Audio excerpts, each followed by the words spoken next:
Of course, you always pay your taxes when they're due. But imagine a world in which there are no taxes, where laws and regulations can be adjusted according to your own wishes. Wouldn't we all love to live in such a world? To make this tax-free universe as visible for you as possible, we'll take you on a world tour, from Norfolk to Nairobi, from Long Island to London, and from Amsterdam to Dubai. Here's what you can expect. I love the phrase that we're looking for neutral taxation. It actually means no tax, by the way. And actually, we now know where the money is. It's parked in these offshore havens. You know, we're greedy. We're greedy people. We are in a battle with each other and our governments to survive.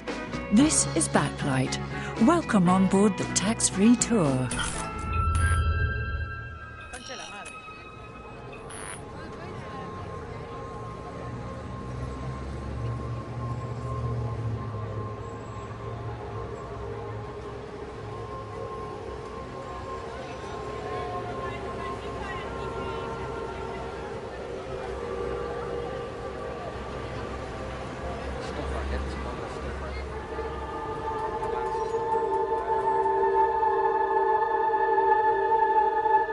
They sell 20 million iPads a year for about $500 retail. That's $10 billion. In China, they've been employing about 1.2 million Chinese workers, and they pay about $40 to $50 a piece for those iPads. So the iPads that they're selling for about 10 times what they're buying them from China. So China realizes about $800 million out of the $10 billion. Where does the rest of the $10 billion go? Well, they park about $2.2 billion of royalties offshore on low-tax havens. So the total gross margin on all this is about $6 billion, and the total effective tax, we've looked at Apple in the last year, they've paid about 1.9% tax, corporate tax rate in the United States. Remember, the United States effective tax rate is 35%. Dennis Healey, the former UK Chancellor, said the difference between evasion and avoidance is the width of a prison wall. So when you're into this kind of higher echelon tax gaming, the rules are very flexible. How is it that Apple pays only 1.9% tax on its profits generated outside the US? To understand this, allow me to take you on a tour through a world that, for most of us, is hidden from view. A world in which the capital flows of multinationals are structured and sometimes make a quick stopover in the Cayman Islands, Cyprus, or Amsterdam. A so-called offshore world that exists behind physical and virtual walls, and where little or no taxes are paid.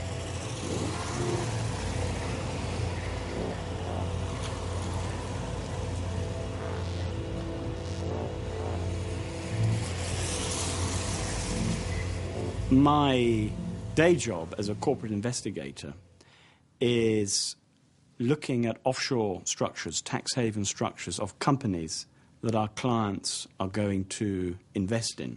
So it's looking at their relationships, it's looking how they acquired their wealth to begin with, and it's looking at their the corporate structures that they employ. And often these will be long, complicated, completely mysterious chains involving different tax havens. Something called, say, for example, the Cyprus sandwich, where you might have a Ukrainian company, so Ukrainian assets which are then owned by a Cyprus company that's then owned by a Luxembourg company that's then owned by a Cyprus company that then goes off in 5 different ways to Belize, British Virgin Islands and the Cayman Islands and Panama. And this is the stuff we're looking at. And we have to, well, I think in that case it's pretty clear that things aren't very clear and aren't transparent. Allow us to introduce business intelligence investigator William Britton Catlin. On behalf of major financial institutions, he delves into the shadow side of global capital flows. So this is this is what we're looking at. Here's our Cyprus sandwich. goes up to Belize. It's very confusing to work out what's going on here. I mean, there's no rational explanation for what is happening, but you can see that all these individuals here at the top, Mr. A, Mr. B, C, D, E, and F, are all ultimately holding these assets through a series of chains, levels, cutouts. They're in Belize, and these probably, we would think, would go back to bank accounts in Switzerland. So this may not even be the end of it. How does Apple succeed in only paying 1.9% tax on its profits generated outside the US? If foreign profits were to flow back to Apple's headquarters, the company would have to pay 35% corporate income tax. So Apple prefers to direct the foreign profits to a subsidiary in Ireland, where corporate income tax is much lower, 12.5%. But before that, profits are first looped through the Netherlands, where intellectual property is subject to little or no tax. The reduced profits then pass through another Irish subsidiary and on to the British Virgin Islands, where corporate income tax is nil. Apple is considered a pioneer on this tax route, which is commonly known as double Irish with a Dutch sandwich. Let's see who uses this tax haven system. I mean, you've got to see the tax haven offshore financial system as being part and parcel of the mainstream economic system. I mean, there's a pretty much a complete integration between one and the other. So the money is flowing around. It's not complicated. I mean, there are these options out there, and you use them, you explore them, you see what you can do, and what you're looking at is a map which is, it's not a uniform financial economic world out there, especially when it comes to tax and where you can place your money and how it's taxed. There are different rates all over the world. So you take advantage of the different rates. I mean, it's kind of fairly obvious, really.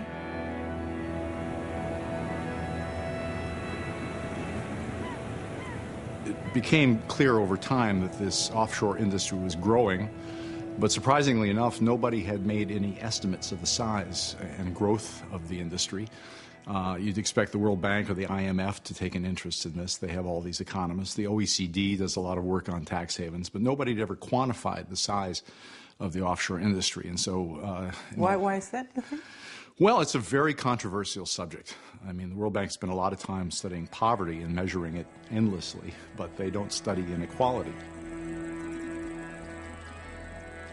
Lawyer and investigative journalist James S. Henry used to work as chief economist for the McKinsey consultancy. In his spare time, he calculated the amount of capital that is parked in the global offshore industry, a calculation that neither the IMF nor the World Bank have ever ventured to undertake. That makes Henry's very conservative estimates the first of their kind and undisputed to date. It's kind of like estimating the size of a black hole. We came up with a headline number of $21 to $32 trillion as of the year end 2010, which is an astonishing figure. Nobody else had ever done that. The embarrassing fact is that the rich countries in the world, supposed to be the most responsible and so-called developed countries, are running this kind of shell game for the world. We figure that of the $21 to $32 trillion of offshore wealth owned by private individuals, about a third of that is from the developing world. The tour soon takes us to the Netherlands. Surprisingly, they are an important global hub for reducing the tax burden of multinationals. This country has the most tax treaties in the world, and this, combined with very low tax rates on intellectual property, makes 91 out of the 100 largest companies in the world want to let their revenues flow through the Netherlands. Dit is het hele Robeco Afrika Fonds. Die zitten in Botswana, Egypte, Ghana, Kenia, Mauritius, Nigeria. Financial journalists Siem Eikelenboom and Gabi de Groot have been mapping the tax evasion routes of multinationals to gain a better understanding of the routes and the sheer scope of the capital flows. Wat je bijvoorbeeld ziet, dat een van de grootste bedrijven ter wereld, de Amerikaanse supermarktketen Walmart, die heeft hier, ik geloof, 6 entiteiten in Nederland. Is hier helemaal niet operationeel actief. Nou, dan weet je bijna dus per definitie, waarom zit zo'n bedrijf hier? Nou, dat heeft fiscale redenen. En ze hebben ergens anders in Europa wel activiteiten. En dan laten ze hun geldstromen via Nederland lopen, waardoor ze dus fiscale voordelen hebben. Nou, Walmart is wel leuk. Zal ik even hoe dat... Want Walmart, het schrijf je officieel, of kijk, hoe was het ook alweer? Daarom vonden we hem niet. Kijk maar zo. Het staat natuurlijk niet altijd onder de naam van. Nou, je kunt een willekeurige naam gebruiken. Je hoeft niet te zeggen per se Apple Nederland. Dus er staat sinaasappel BV. Kan. Dat zou kunnen. En hoe kom je dan uit achter dat ze... Nou, dat is nog enorm erg soms. Bij Walmart bijvoorbeeld, Walmart is hier actief met coöperatie. Totaal andere namen hebben. Blue Leaf of zoiets, of een hele rare Engelse namen. Hoe hebben die nu gevonden? Door gewoon op het adres te zoeken van een trustkantoor.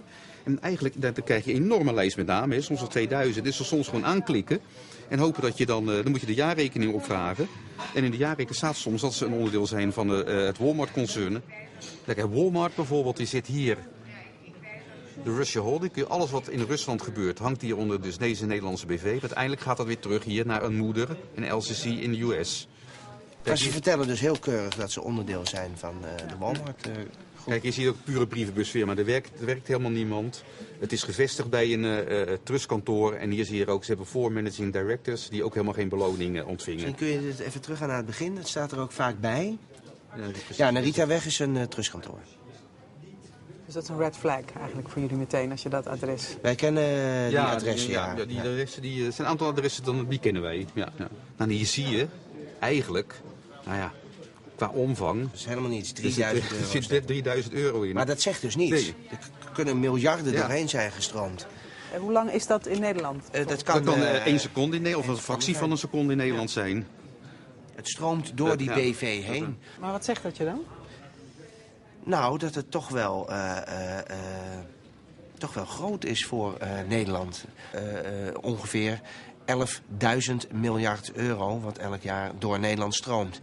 En dat kan van alles zijn. Investeringen, leningen, en ja, wat er van terugkomt, royalties, rente. Waar zou je dat mee kunnen vergelijken? Nou, het is 3 tot 4 keer het bruto nationaal product van Nederland. Zeg ik dit trouwens nog goed? 3 tot 4, hè? Wat hebben we nog? Nee, het is toch... het is 20 keer. 20 keer? 20 keer het bruto binnenlands product.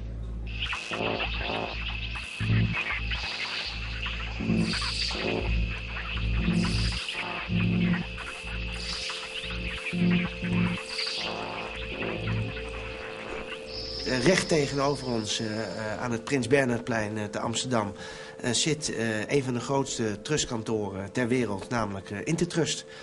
En daar kijken wij dagelijks op uit. En wat gebeurt daar dan? Daar worden dus alle brievenbusvennootschappen beheerd. Maar welke bedrijven zitten daar bijvoorbeeld? BBC, hè? Ja. BBC World zit hier. Gazprom. Ja. Gazprom zit hier ook. Maar als je bijvoorbeeld kijkt naar de Kamer van Koophandel, je typt bijvoorbeeld dit adres uit, dan zie je dan waarschijnlijk 2000 firmanamen. 2000. Ja. Heb je wat gedaan? Ja. Maar ze zijn tot nu toe niet erg op journalisten. Ook collega's van ons, er zijn er weinig die... volgens mij is nog niemand van ons binnen geweest daar. Nee, klopt. Hebben jullie wel eens aangebeld? Ja, ik heb wel eens gebeld, ja. En toen heb ik gevraagd of ze me door wilden verbinden met de persvoorlichting. En dat wilden ze niet. Toen heb ik gevraagd, hebben jullie dan? Jawel. Maar verder dan de receptie ben ik nooit gekomen.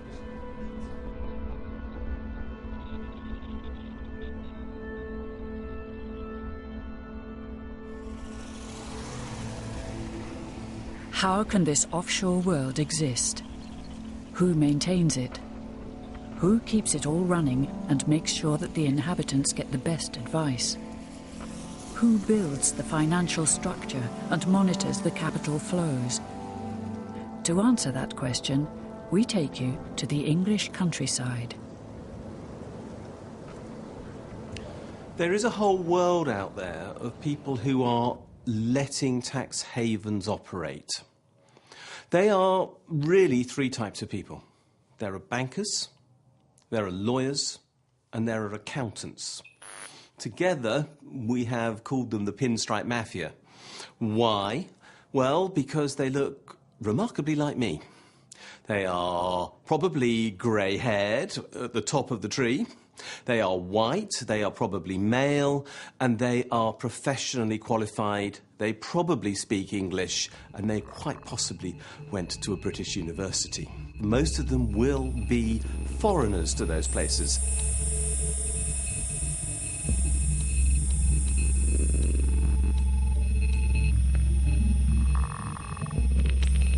If tax havens are going to be used by wealthy people, and if it's going to be used by multinational companies, then they need to be serviced by familiar advisors. And the familiar advisors are always going to be the big four firms of accountants: PricewaterhouseCoopers, KPMG, Ernst & Young, Deloitte. They are the constant feature of every tax haven, in fact. Without one of those firms, or maybe all of those firms being present, you really will not have a tax haven. But you'll find all the familiar names of banks, whether they are British or they are Dutch or they are French or they are US. So Citigroup will be virtually everywhere. Deutsche will be virtually everywhere. So consistently the same accountants, consistently the same banks, and always lawyers to support them. Without those three things, you can't really have a tax haven. The language that is used offshore is very careful. So we will find tax minimization. We will find neutral taxation. I love the phrase that we're looking for neutral taxation. It actually means no tax, by the way. So neutral tax means no tax. But we couldn't say no tax because that seems, well, a little unseemly, doesn't it? You know, that's, how can we not pay tax? So we call it neutral. We will talk about tax optimization. Well, tax optimization means no tax again. Let's be clear, that's what it means. But all of this jargon is designed to make everybody feel comfortable, as though they are managing an environment and making choices that are legitimate and proper. Actually, they're trying to get round the law. But of course, that's the last thing that anybody will say.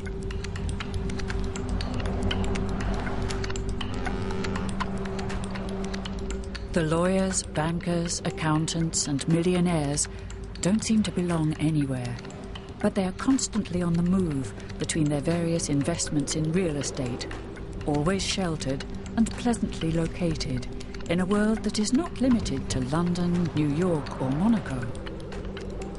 Which then are these centres, zones and islands that the inhabitants of the offshore world move around in, and what do they actually look like?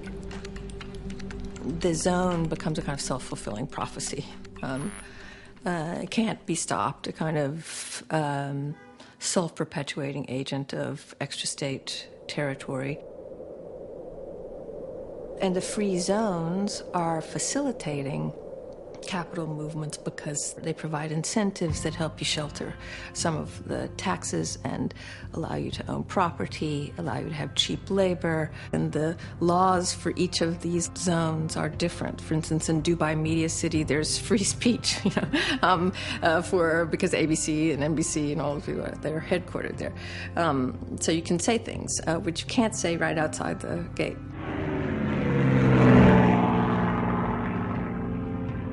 The world is kind of addicted to the incentives that go with the zone. So now everything is in the zone, and it's meant to make into the zone a place where a corporate family would see a home there. But let's look at a less exotic location. Here, for example, at the next stop on our global tax-free tour. Bishop's Avenue in London, once called Millionaires Row, it has recently been renamed Billionaires Row. It's an internal world going on. It's a sort of world in itself. It's an inside, secret kind of realm. So if I would be a billionaire and I don't want to pay tax. What do I do? If you're a billionaire, you don't have any contact with money at all. You may have some special issued black credit card that you can only use in an ATM in Monaco or something. But what you do is rather like the way that the criminal erases his traces. You make yourself invisible. You don't have any contact with money. This is all happening behind the scenes. Nothing has got your name on it. Yeah? You just deal with cash. You don't need to spend any money. You haven't come in any contact with it at all. But if I want to buy my Ferrari? You want to buy your Ferrari? Well, I don't think you're going to be doing it yourself. You're going to be going to a leasing company that's in Cayman Islands and who are going to be organising it for you. When you wake up in the morning, it's probably just outside your house. I mean, you want to disappear. If you want to, this is what you have to become almost invisible. And this is the way that you can protect yourself and keep the financial police or the tax man or the media off your back. You become a sort of non-person. You become this offshore ghostly spirit, rather like Hamlet's father.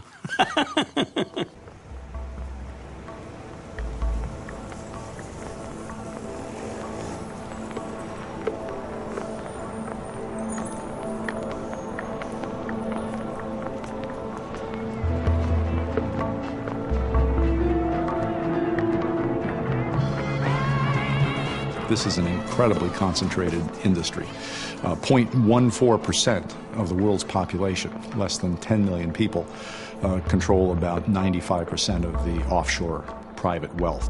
They're citizens of nowhere. And the interests of this underlying group at the very top of the global economic order that has come to have more influence than ever in the last 20 years under the impact of globalization, their interests, I think, are fundamentally at odds with the interests of the rest of us in shared tax institutions, in shared bank regulation institutions across borders. They've been able to game this nation-state system for their own purposes. But do the same laws and regulations apply to this financial shadow world as to our world, in which the tax form drops through the letterbox on a regular basis? To find out, our tour takes us to Eva Joly. When she was a judge, she led the successful investigation into a French corruption scandal. Her life was repeatedly threatened. Now an EU parliamentarian, she's investigating the effects of the 1 trillion euros, that's 1,000 billion, in tax revenue that the EU annually misses out on. La question de savoir si c'est légal ou pas légal, ce n'est pas suffisant parce qu'il y a toute la notion d'abus de droit et l'utilisation intensive faite par les multinationales des paradis fiscaux à l'apparence de la légalité, mais dans beaucoup de cas, en réalité, s'il y avait une enquête et si les services fiscaux étaient outillés pour chercher vraiment, on s'apercevrait qu'ils tomberont sous la notion d'abus de droit, donc ça serait illégal. Et c'est là on voit le cœur du mécanisme qui consiste à transférer ce qui aurait dû être des ressources publiques du monde entier, mais essentiellement des pays en voie de développement, vers des actionnaires privés. C'est le colonialisme poursuivi par d'autres moyens.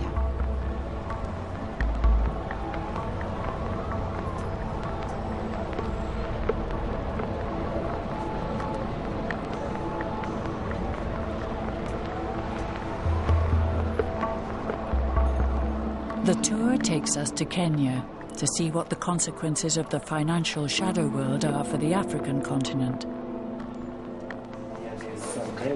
We meet Johannes Chiminia and his colleagues, who are investigating the way the multinationals active in Africa structure their accounts so as to pay as little tax as possible.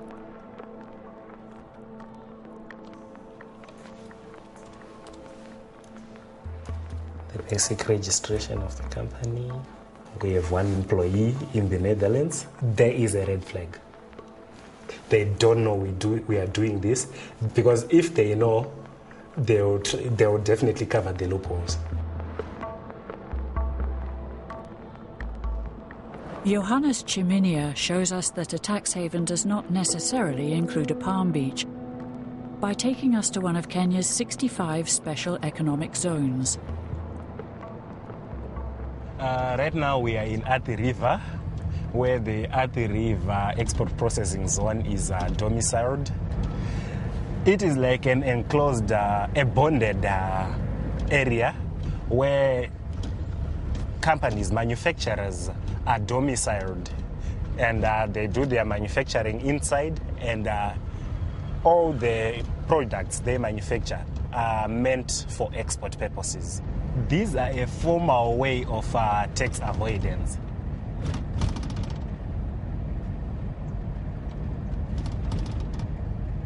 Here in Kenya, companies are given a 10-year tax break initially. Then after that 10 years, they are given, they are charged a corporate tax rate of 25%, which is lower than the general corporate tax rate on the market. And there also is no withholding tax which is charged. So you could say that this is, in a way, a tax haven on a very small scale? Yes, a government-initiated tax haven. Wouldn't you like a tax holiday yourself? Thousands are available, and they come in all shapes and sizes. In Africa, but also in your local business park. But do these promises of development and employment have any real effect? You remember those? From VAT, from goods and services that are manufactured. Now, we also get income from customs and excise. We are giving away. At the University of Nairobi, we talked to Itia Waris, who has investigated the effects of these often secret tax arrangements for years. Basically, these are zones where you will go, you will build your factory, and then for 10 years maybe the government will not collect tax from you. These exist pretty much in every country in Africa right now as we speak. And what we've discovered in all the countries is that when that 10-year period ends, they close up and they move. So that's what has happened. In the Kenyan EEZs, there are no companies that last longer than 10 years. And if they have, the ownership has changed. So when the ownership changes, then the tax holiday gets extended by an additional 10 years. When companies mining companies are investing in a country, they're coming because that natural resource exists in that country. It's not because of the tax. They're coming. The minerals are not going to be able to move. They're not going to take a walk across the border because you raise up your tax.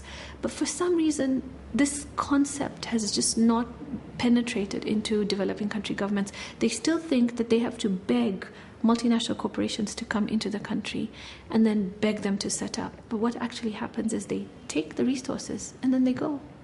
This is crazy. The whole point of a tax holiday is that you get a break for 10 years while you set up your business, you crystallize it, then you start to show profit. Then you're in the country and making profits and paying taxes. That was the point of giving you the 10-year startup. Not that you come in, invest, extract as much as you can, and then leave the country. That's exploitation. When they don't pay their fair share, government looks for tax in another place. And inevitably, especially in my continent, they're looking for it in VAT. With VAT, it is the products that you use, the food that you eat, the water that you drink sometimes has VAT on it, the Pampers that you buy for your child, even the milk powder that you're going to use to feed your baby. So VAT is paid by the end user of the product, which is you and me and everybody else. And that means poor people are paying a larger percentage of their salaries in tax. I don't think that's fair, because no matter where you go in the world now, people are poor. People don't have housing. People are losing their houses and have to go on to government subsidies. That is the direction of society right now, and it has to be reversed. And actually, we now know where the money is. It's parked in these offshore havens. And if it can be moved, they move it. But if it can't be moved, it sits there.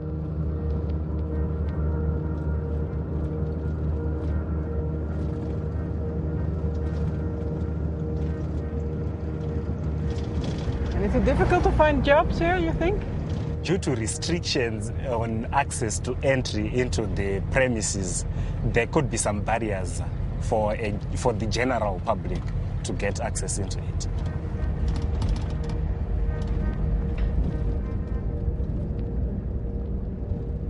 This whole nation-state system has become kind of obsolete from the standpoint of taxation. And what you've had is the rise of tax competition. So, the UK cuts its tax rate in February to 20%. Canada cut their corporate tax rate to 15%. European countries will then respond. You basically have a race to the bottom.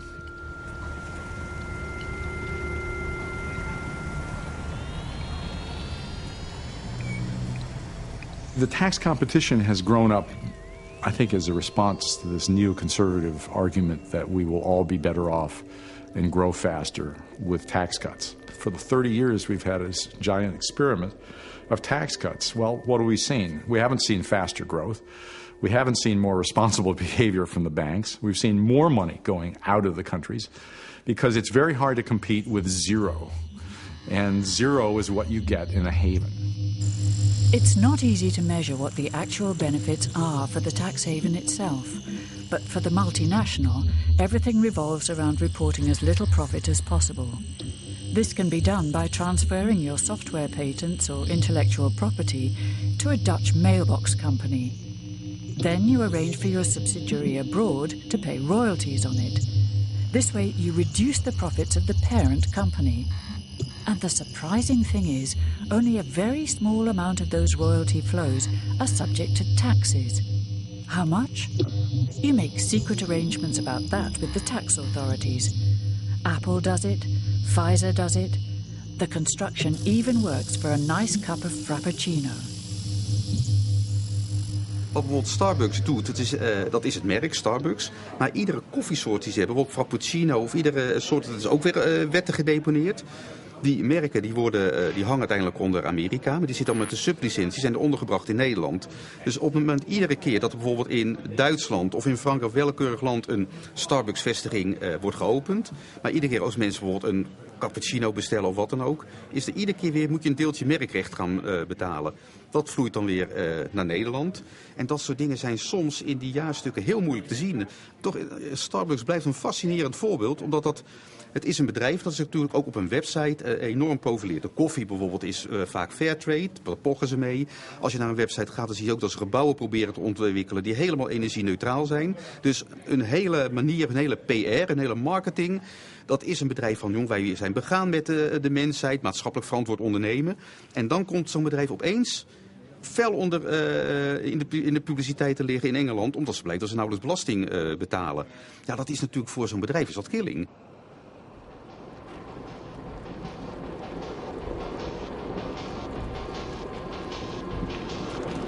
I don't want to withhold from you the images of an English parliamentary committee on their quest for lost corporate income tax. British corporate income tax, that is. A unique opportunity to hear what those responsible have to say. The purpose of our session this afternoon is to try and understand why you don't pay the corporation tax, really. That's the issue that we're focusing on this afternoon. So can I start with Starbucks, Mr. Alstead? My understanding is that you filed in Companies House losses for most of the years that you've been running coffee houses in the UK. Is that right? Yes, that's correct. The other thing that is odd to me is that if you've made losses in the UK over 15 years, what on earth are you doing business here? We know that we must be in the UK to be a successful global company. But you're losing money here. It just doesn't ring true, Mr. Alstead. No. That's what frustrates taxpayers in the UK. Doesn't ring true. You've got to give us a better explanation. Mr. Alstead, my heart's begun to bleed for you. I'm going to have to rush out down Victoria Street and have a double caramel macchiato because you're in such a bad way. I mean, for 14 years of trading in this country, and you've paid what? 1.6 million in corporation tax. I mean, you're either running the business very badly or there's some fiddle going on. Our accountant Richard Murphy himself was tweeting questions and comments from the public gallery during the hearing of the Parliamentary Committee. He has proved to be an indispensable source by mapping the tax evasion in offshore industry. Accountancy is deliberately hiding what is going on in tax havens, making sure that secrecy is always going to happen.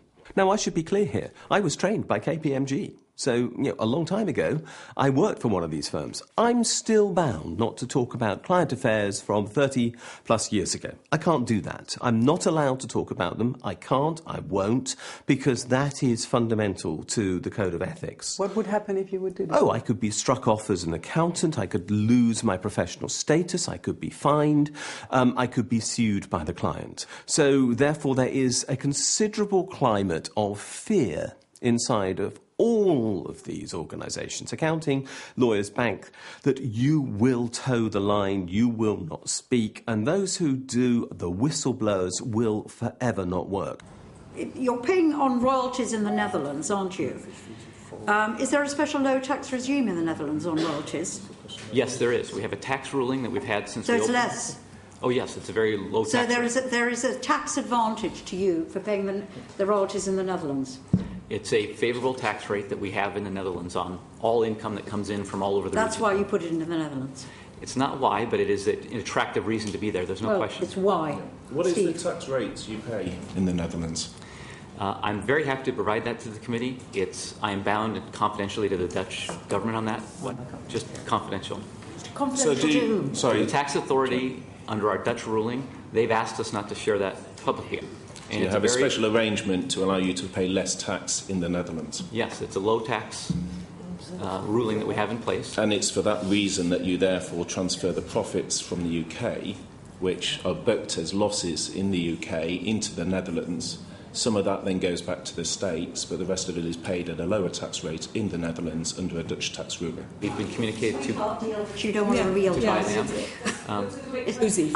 Your chap is nodding behind. It's a sweetheart deal you don't want to reveal to us. Chair, I think there might be some issues we should be raising with the Dutch government. Well, I'm just wondering, is it the Dutch authorities that said you couldn't reveal it?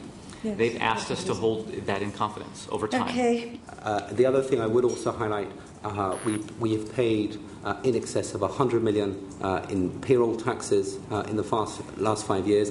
We've paid tens of millions in business rates in the past 5 years. And I've heard this argument before. Let me just kill this argument because it really makes me cross. On the one hand, so does every other business. So the community-based bookshop that you're putting out of business also pays business rates, also pays its PAYE. And the other thing is you depend on the services that come out of the tax you pay. So, you depend on the ability of your of getting your goods around, so you've got to get the roads in place. You depend on all those things. And probably worst of all, both you and Mr. Alsted employ people on probably minimum wage, if we're lucky, and then we, the taxpayer, pick up the tax credit bill for that too. So we're putting a lot of money back into the people you put, and you're not putting enough tax into our economy. That's what's riling us all.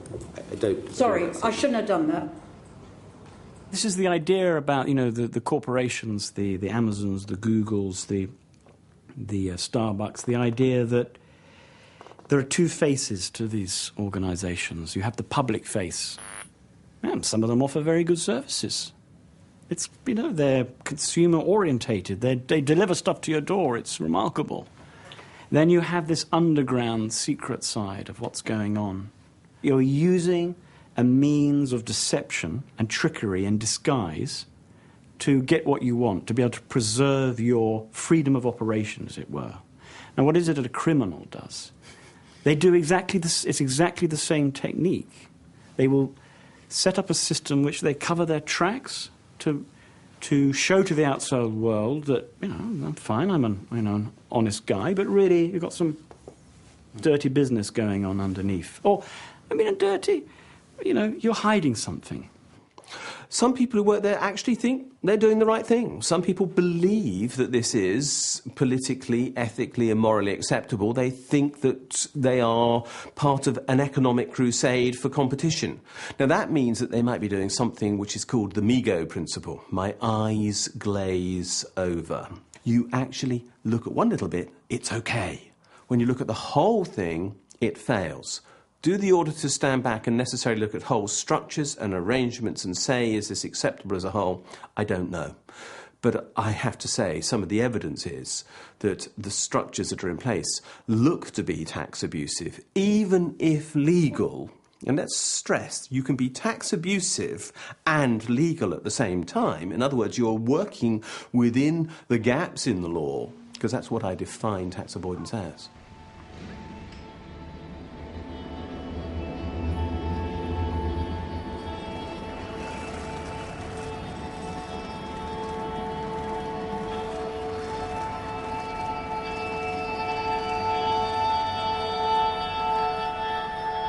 Nous n'avons pas pris les mesures qui s'imposaient parce que nous souhaitons, nous pensons encore que le secteur financier est un secteur qui produit de la richesse pour l'Union européenne et nous ne voyons pas qu'il nous mène au bord du précipice et peut-être au-delà.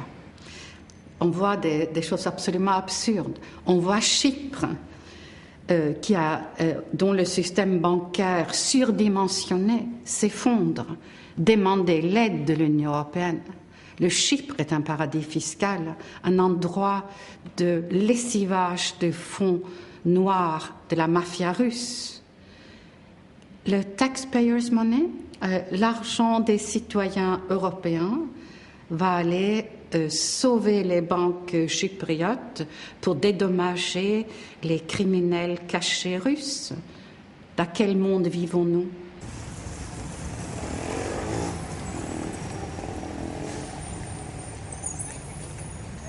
Accountants have not been subject to the same degree of scrutiny for some time. They've had a remarkably good recession. Very few countries have paid much attention to the role of accountants in the creation of the crisis that we have around the world. I mean, just to give an example, the accounts of all the banks that failed, whether it be in France or Belgium or Switzerland or the UK or anywhere, were signed off by a Big Four firm of accountants as being true and fair. Now, why weren't those accountants criticised for signing off accounts which clearly were not true and fair because these banks were basically bust? But they've got away with it. One of the problems that we have when we look at the role, for example, of the accountants is that there is nobody who judges the accountants. In fact, so powerful is their position that we now see them far from being regulated. Instead, they're taking over the regulators. So, in the UK, the new chairman of our tax authority is the former senior partner of KPMG in this country. The same thing is happening in Australia. Literally, a KPMG person is taking over at the tax authority. Very many governments are looking at privatisation. Who do they look to prepare the reports on their privatised businesses? Well, it's the Big Four firms of accountants. If they want advice on how to reorganise their tax systems, they set up a committee and call in the experts. Who are those experts? It's the Big Four firms of accountants. So we have the accountants so in charge of the rules.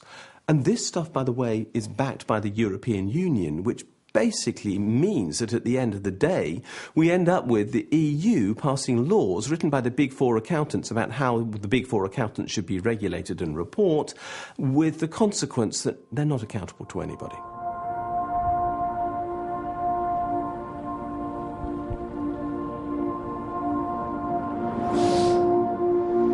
So how far from Nairobi are we now? 61 kilometers. How do you know so precise? It was written. Okay. A zebra. We head for Mombasa, even further away, to what is to become the next outpost of the tax-free universe. So it's enormous, Johannes? Yeah, it's very large. It's about slightly above 2 hectares. And what do they expect to happen here? They expect to have like a communication hub, an ICT hub. Do you know if they will come? Well, the Google and the IBMs? It demands a bit of some marketing to bring those big companies here in the middle of nowhere.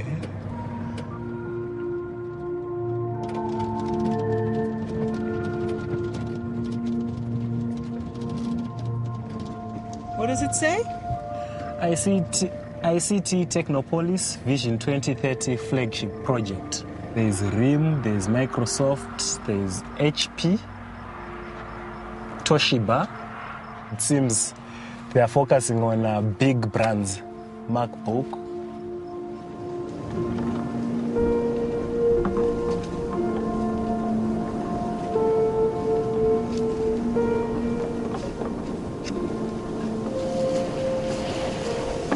We've grown used to the benefits of offshore.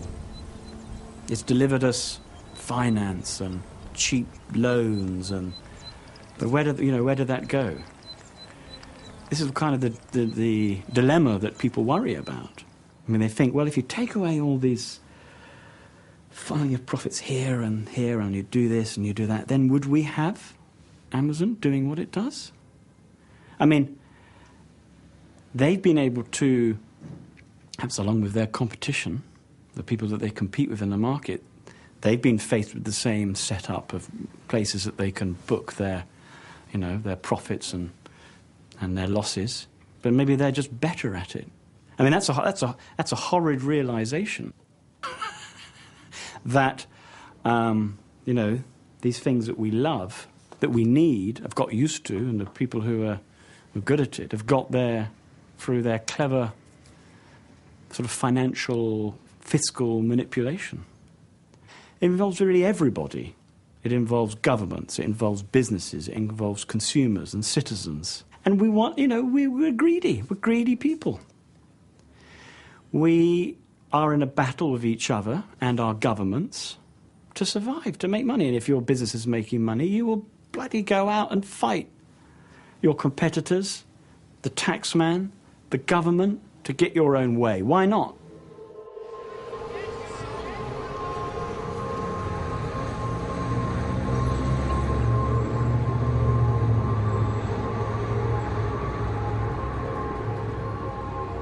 The belief is that in total, US corporations now have well over $1 trillion of money stored in the likes of Bermuda. This money cannot go to the shareholders of these companies because it would have to go through the US parent company. I believe that the shares in these companies are seriously overvalued because if the value was ever to eventually get to the shareholder, significant extra tax bills would be payable, which would inevitably bring the share price down. So we're seeing market distortions as a result of this. The only good news is that they've actually got to do something with this money, and they're lending it to governments to pay for the deficits that most countries around the world are running. So mysteriously, tax havens are funding the deficits which governments are running because they can't collect enough cash in the form of tax from companies because they're hiding it in tax havens. So we go round in a giant circle here where these companies are lending this money to governments instead of paying it in tax to make sure that the whole world system keeps going. It's bizarre, but that's what is going on.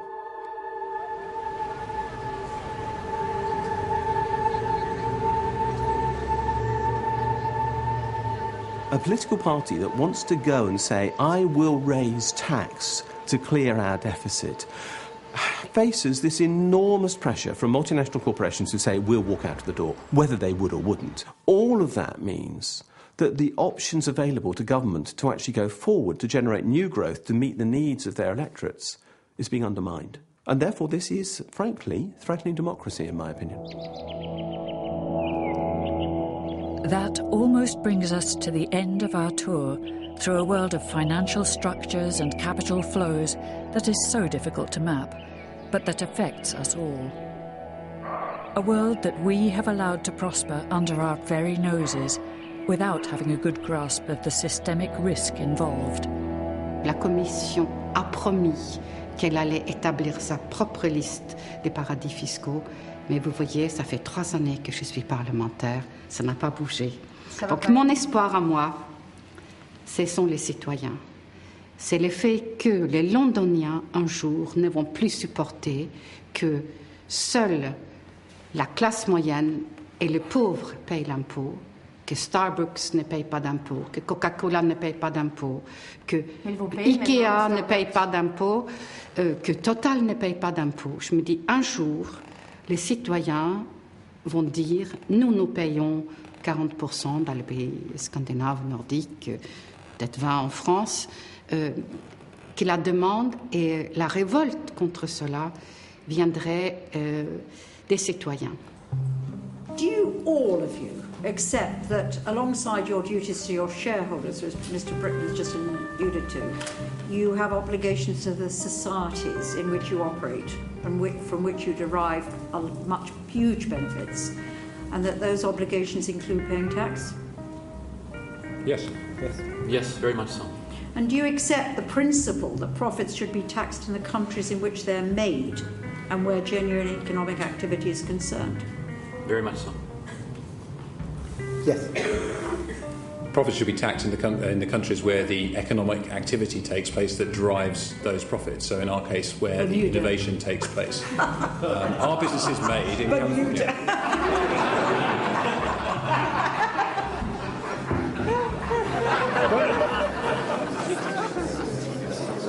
Thank you for joining the tax-free tour. Of course, this film was made possible with the taxpayers' money. Please join us again next time. I would make a fortune if I worked for, well, what my wife calls the dark side. But on the other hand, I can sleep at night, and I think that's the big difference. Ce n'est pas de répandre les écoles des Indiens lorsqu'on est Coca-Cola. C'est de payer des impôts au Mexique. Starbucks heeft nu gezegd van, nou, wij willen juist graag wel belasting betalen. Dit is uniek. Nee, dit is wat Starbucks ons slaat als echt een uniek voorbeeld. Would you like to be in the shoes of Apple, Starbucks or Pfizer for a change and find out the route along which you would pay the least taxes? Go to taxodus.net. Taxodus, the game.